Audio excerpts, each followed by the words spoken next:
So a really short review about these three ATVs. The Suzuki Quadrunner. It's a 250 from 1988.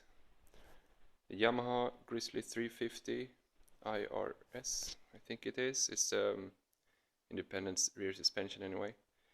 It's 350 from 2010, and it's the Honda TRX 350 as well, also called the 4-tracks. So I'm going to start with the Suzuki. Like it's a really old school machine. It looks like it's from some sort of, I don't know, 80s movie. Anyway, as some of you may know, it looks like the engine is missing, even though it's not. And it got this huge rear tires. But yeah, anyway, it's the most strong pulling of all of these three, since it got the well-known low range and super low range with diff lock gearbox. So it's all manual gearbox, and it's a semi-automatic manual shift there. So you can drive really slow and pull really heavy stuff with it. It is independent suspensions, just as the Yamaha is. It doesn't have any solid axles, and it's a really sturdy thing. The good part about it is also they got this huge rack in the rear with sides, walls or whatever on it. It's slow, it's uncomfortable, it's a little bit dangerous because it doesn't have any foot protection for you so you can just fall down and break off your leg any second. And it's got this neat little bicycle style holder right there. Other than that, it runs great, and yeah, it's a working. It's just good for pulling things around really slow, and yeah, big trees and logs and heavy stuff like that. And the opposite of that is the newer Yamaha Grizzly 350. It rides really comfortable. Oh, sorry for that. Rides really comfortable. It got automatic, so you just put it in forward or backwards, and you get this. Show you. So you normally just ride around in two wheels. We got this electric engaged 4-wheel drive, and then it's just the diff locks.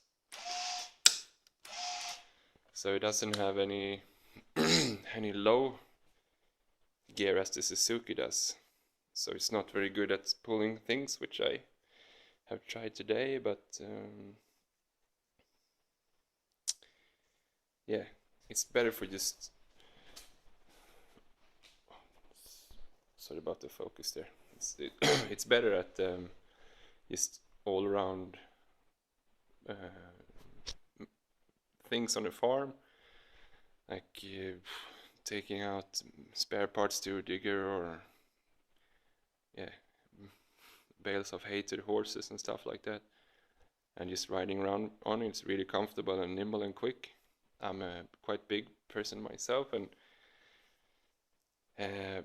I think it's really good size. It's easy to get on and off, and it's really nimble and quick in the forest, and it's got plenty of power for just driving around. It's not as good to pull heavy stuff on, like up steep hills and that. If you have a big lorry of wood or something like that, it's not as good as something more powerful, or the Suzuki. But it's really comfortable and easy to drive, and yeah, good all-round machine. And yeah, I think that's it about that. I put, yeah, bad thing is the lights that's on it from the start are just useless. So I put on some LEDs as everyone does. So I'll just fix that, and I'll just put on some cheap, yeah, like that. I think that's a bread bread thing, and this is like a concrete mixing box, cheap as dirt. Put on an extra hitch here for like a bicycle lorry that I have, and we got that towing bar there as well. And it's the one, yeah, as I said, with the independent rear suspension, so it does not have the solid rear axle, as opposed to the Honda, which has solid front axle and solid rear axle. I haven't driven this one as much, but it's the most uncomfortable of the three. It's really bumpy, like if you driving on not a perfect road, it's really wants to throw you off. Sorry. But other than that, it's a high quality machine. This one is also the same year as the Suzuki, but it looks much more modern. It looks quite a lot like the Yamaha. At first glance, the Yamaha is a little bit bigger, but they all actually measured. All of these three have the exact same clearance when not sitting on them. Of course, I can't measure when I'm sitting on them. And yeah, so it has the this one has the solid front axle and the solid rear axle, and a towing bar here, hitch I think it's called. That makes the clearance, yeah, just shit. Sorry, lack of words. Yeah, and it has this plowing attachment in the front, which you can lower and the plow isn't on now, obviously, which you can lower and raise with this one. And it gets a Warn winch, or Warn, I don't know, winch on it. It's a really common one. So this is the Honda, I would say, is the yeah, it's the most uncomfortable, but it will last you a lifetime. It got really, the axles looks really strong and the engine pulls really good. And it has the first gear it's not it's much lower than Yamaha's first gear, and this is a semi-automatic as well. So this one got to get a little bit off track. And what I was talking about was the first gear on this one. It's yeah, so it pulls a little bit stronger from first gear than the Yamaha. So it has the semi-automatic, just the same as the Suzuki, but it has the protection around here and also a little bit side protection. So you can shift gear and slide around here without breaking your legs when you if you fall off. And other than that, it just, I don't know, I decided to put the speedometer right there, but anyway, it's there. It's, I would say, like a mediocre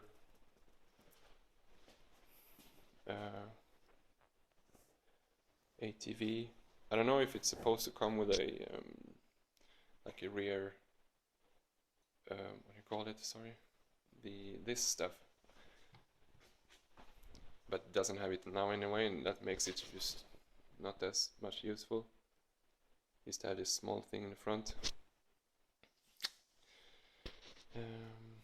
But anyway, I think the Yamaha, because it's the newest one, and obviously it costs more than twice as these two. It's the most comfortable, and some would say the best looking. Some would say that's the best looking. Other would probably say that. I'm not sure. I think this is the most cool looking one. It's the most funky looking one. This is the most modern looking one, and that's the most classic looking one. So if you want something really strong and want something cheap that is really strong and can pull anything, I think the Suzuki. If you want a good all-around comfortable ride and want anyone to be able to drive it, the Yamaha is the one. And you want something with that can just do anything and will last you forever. I don't care so much about riding in the in rocky trails and stuff. And yeah, the Honda is the one. Yep, that's my first sort of YouTube review. That's why it sounds like a constipated cheap. Take care.